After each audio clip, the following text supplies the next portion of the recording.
ಪ್ರಿಯರಾದವರೇ, ಹೇಗಿದ್ದೀರಾ? ಚೆನ್ನಾಗಿದ್ದೀರಾ?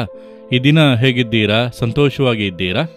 ಪ್ರತಿನಿತ್ಯ ಯೇಸು ನಮ್ಮ ಸಂಗಡ ಇದ್ದರೆ ಪ್ರತಿನಿತ್ಯ ನಾವು ಸಂತೋಷವಾಗಿರಬಹುದು.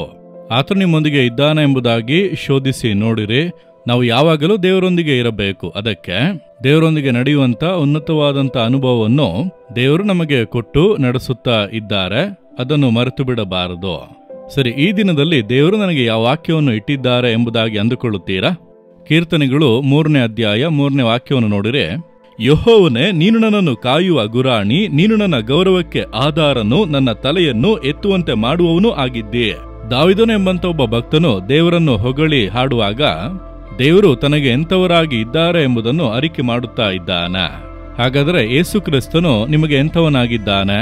ನೀವು ಅದನ್ನು ಅರಿತು, ಅದನ್ನು ನಂಬಿ, ಅದನ್ನು ಅರಿಕೆ ಮಾಡಿ ಸ್ತುತಿಸುವ ಸಮಯದಲ್ಲಿ ಹಾಗೆ ನಿಮ್ಮ ಜೀವಿತದಲ್ಲಿ ನಡೆಯುತ್ತದೆ. ಅದರ ಹಿಂದಿನ ವಾಕ್ಯದಲ್ಲಿ ಅವನು ಹೇಳುತ್ತಾನೆ, ನನಗೆ ವಿರೋಧವಾಗಿ ಮಾತನಾಡುತ್ತಾರೆ, ನನಗೆ ವಿರೋಧವಾಗಿ ನನ್ನ ಪ್ರಾಣವನ್ನು ಗುರಿಯಾಗಿಟ್ಟು ಅನೇಕ ಕಾರ್ಯಗಳನ್ನು ಮಾಡುತ್ತಿದ್ದಾರೆ.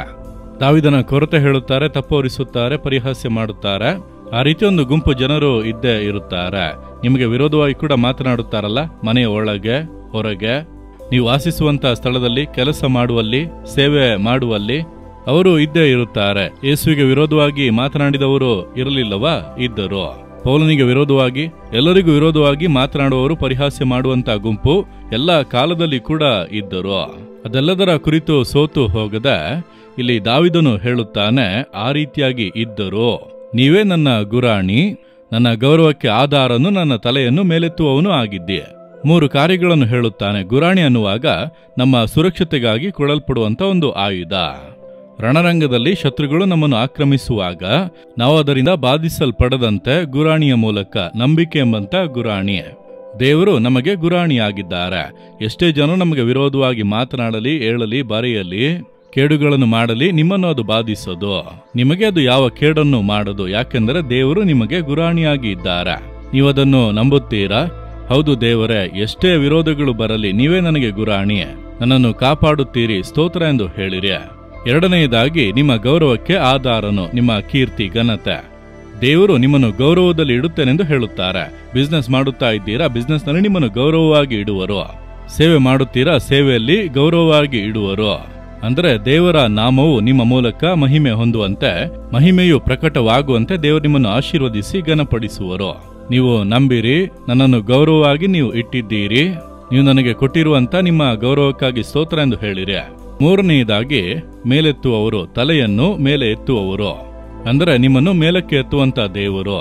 ನೀವೇನೇ ಮಾಡುತ್ತಾ ಇದ್ದರೂ ಅದರಲ್ಲಿ ಒಂದು ಅಭಿವೃದ್ಧಿಯನ್ನು ನೀವು ಎದುರು ನೋಡುತ್ತಾ ಇದ್ದೀರಲ್ಲ. ನಿಮ್ಮ ಬಿಸ್ನೆಸ್ ನಲ್ಲಿ ಒಂದು ಉನ್ನತಿ ಬೇಕು, ನಿಮ್ಮ ಸೇವೆಯಲ್ಲಿ ಒಂದು ಉನ್ನತಿ ಬೇಕು, ವಿದ್ಯಾಭ್ಯಾಸದಲ್ಲಿ ಉನ್ನತಿಯನ್ನು ಪಡೆದು ನಾನು ಮೇಲೆ ಬರಬೇಕು. ಎಲ್ಲದರಲ್ಲೂ ಈ ಉನ್ನತಿಗಳು ಅವಶ್ಯ. ಅದನ್ನು ಕೊಡುವುದು ದೇವರು. ಆತನು ಮೇಲೆತ್ತಿದರೆ ನೀವು ಉನ್ನತಿಗೆ ಬರುವಿರಿ. ಆತನು ಮೇಲೆತ್ತುವಾಗ ಯಾರು ತಡೆಯುವುದಕ್ಕೆ ಆಗದು. ಆತನು ಮೇಲೆ ಎತ್ತುವಾಗ ಯಾರು ಅದನ್ನು ಕೆಡಿಸುವುದಕ್ಕೆ ಆಗದು. ಆದ್ದರಿಂದ ಮನುಷ್ಯರು ಕೆಡಿಸುತ್ತಾರೆ, ತಡೆ ಮಾಡುತ್ತಾರೆ, ಯಾಕೆ ಅದಕ್ಕೆಲ್ಲ ಭಯಪಡುತ್ತೀರಿ? ದೇವರು ಸಂಗಡ ಇದ್ದು ಗುರಾಣಿಯಾಗಿ ಇದ್ದಾರೆ, ಮಹಿಮೆಯನ್ನು ಪ್ರಕಟಿಸುತ್ತಾ ಇದ್ದಾರೆ, ನಿಮ್ಮನ್ನು ಮೇಲೆ ಎತ್ತುತ್ತಾ ಇದ್ದಾರೆ. ಯಾರದನ್ನು ತಡೆ ಮಾಡಬಹುದು? ದಾವೀದನ ರೀತಿಯಲ್ಲಿ ಸಂತೋಷವಾಗಿ ಹೇಳಿರಿ, ನೀವು ನನಗೆ ಗುರಾಣಿ, ನನಗೆ ಗೌರವ, ತಲೆಯನ್ನು ಮೇಲೆ ಎತ್ತುವವರು. ಹೇಳಿ ನೋಡಿರಿ, ಹಿಂದೆ ಬದಲಾವಣೆ ಬರುತ್ತದೆ. ನೀವು ಯಾವುದರ ಕುರಿತು ಕಂಗಾಲಾಗುತ್ತಾ ಇದ್ದೀರಾ ಅದರಲ್ಲಿ ಒಂದು ಬದಲಾವಣೆ. ಉನ್ನತಿಗಳು ಬರುತ್ತವೆ, ತಡೆಗಳು ನೀಗುತ್ತವೆ. ಆ ಬದಲಾವಣೆಗಳನ್ನು ನೀವಿಂದು ಕಾಣುವಿರಿ. ದೇವರೇ, ಯಾರು ಬೇಕಾದರೂ ಏನು ಬೇಕಾದರೂ ಹೇಳಲಿ, ಬರೆಯಲಿ, ಮಾತನಾಡಲಿ, ಪರಿಹಾಸ್ಯ ಮಾಡಲಿ, ನಿಂದಿಸಲಿ, ನೀವು ನಮಗೆ ಗುರಾಣಿಯಾಗಿ ಇದ್ದೀರಿ. ನನ್ನ ಗೌರವಕ್ಕೆ ಆಧಾರವಾಗಿದ್ದು ತಲೆಯನ್ನು ಮೇಲೆತ್ತುವವರು ಆಗಿದ್ದೀರಿ. ನಾನದನ್ನು ನಂಬುತ್ತೇನೆ ಎಂಬುದಾಗಿ ಯಾರ್ಯಾರು ಪ್ರಾರ್ಥನೆ ಮಾಡುತ್ತಾ ಇದ್ದಾರೋ, ಈ ಮಗನು, ಈ ಮಗಳು ಹಿಂದೆ ಒಂದು ಬದಲಾವಣೆಯನ್ನು ಕಾಣಲಿ, ಉನ್ನತಿಯನ್ನು ಕಾಣಲಿ. ತಡೆಗಳನ್ನು ನೀಗಿಸಿ ಅವರನ್ನು ಘನಪಡಿಸಿರಿ, ಕಾಪಾಡಿ ಮುನ್ನಡೆಸಿರಿ. ಯೇಸುವಿನ ನಾಮದಲ್ಲಿ ಪ್ರಾರ್ಥಿಸುತ್ತೇನೆ. ಆಮೇನ್, ಆಮೇನ್. ಯೇಸು ಬಿಡಿಸುತ್ತಾನೆ ಕನ್ನಡ ಯೂಟ್ಯೂಬ್ ಚಾನಲ್ ಅನ್ನು ಸಬ್ಸ್ಕ್ರೈಬ್ ಮಾಡಿ. ಸಬ್ಸ್ಕ್ರೈಬ್ ಬಟನ್ ಕ್ಲಿಕ್ ಮಾಡಿ ಮತ್ತು ಬೆಲ್ ಬಟನ್ ಒತ್ತಿ. ಅನುದಿನ ಕಾರ್ಯಕ್ರಮದ ಮಾಹಿತಿ ಪಡೆಯಿರಿ.